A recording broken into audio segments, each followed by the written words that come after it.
Hey guys, I'm Sofia Carson here, and you're watching Extra. What is Music Forward and why do you want to be a part of it? I am so happy to be partnering with House of Blues and Music Forward to be an ambassador for their incredible mission that is so near and dear to my heart. Music changed my lives in more ways than I could ever measure, and I promised myself when I was a little girl that if ever I was lucky enough to do this for the rest of my life, that I would devote myself to be able to give someone else, maybe someone who didn't have the chance that I had, a chance for music to save them.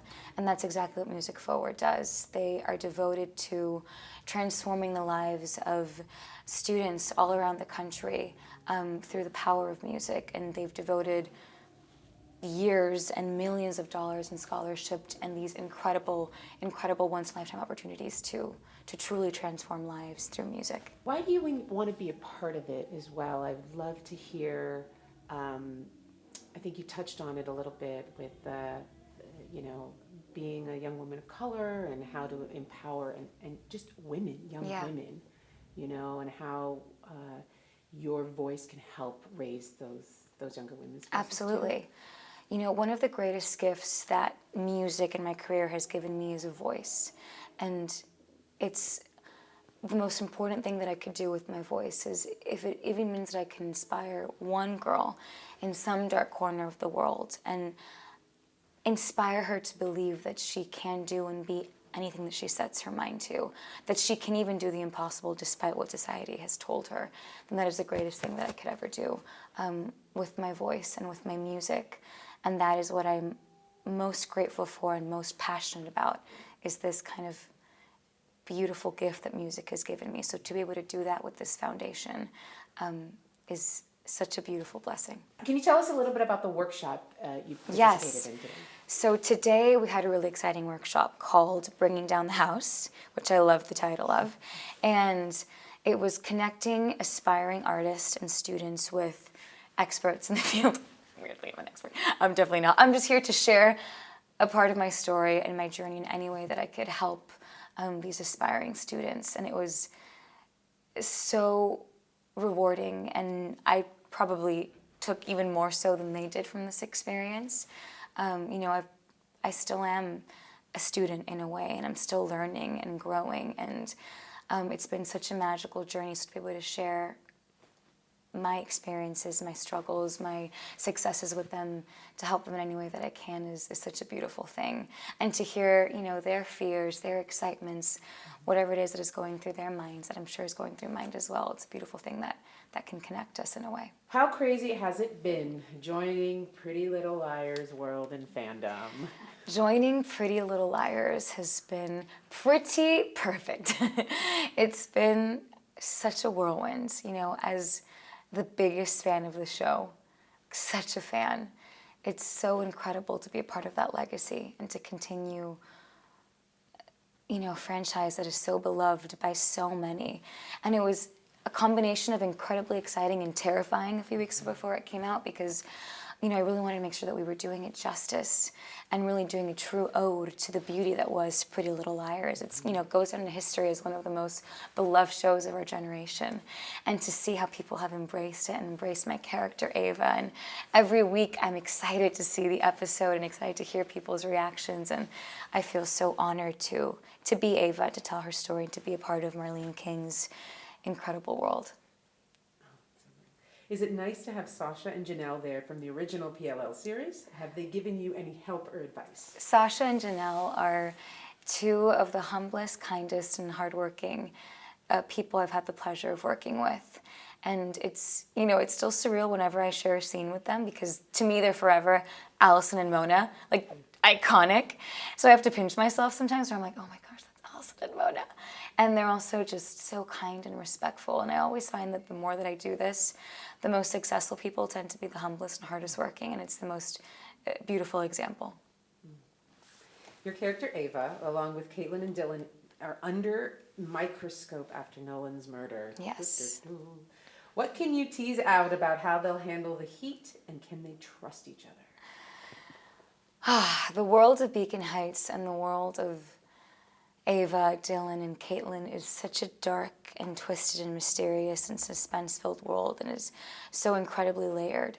And I love that Marlene's characters are always women, or the majority are women, and they're helmed by women and such multidimensional women.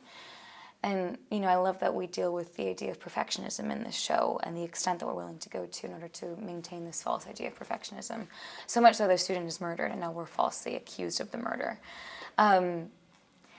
My favorite part, though, of the show is the relationship that takes place, or that grows between the three perfectionists, and how that kind of is their salvation in a way.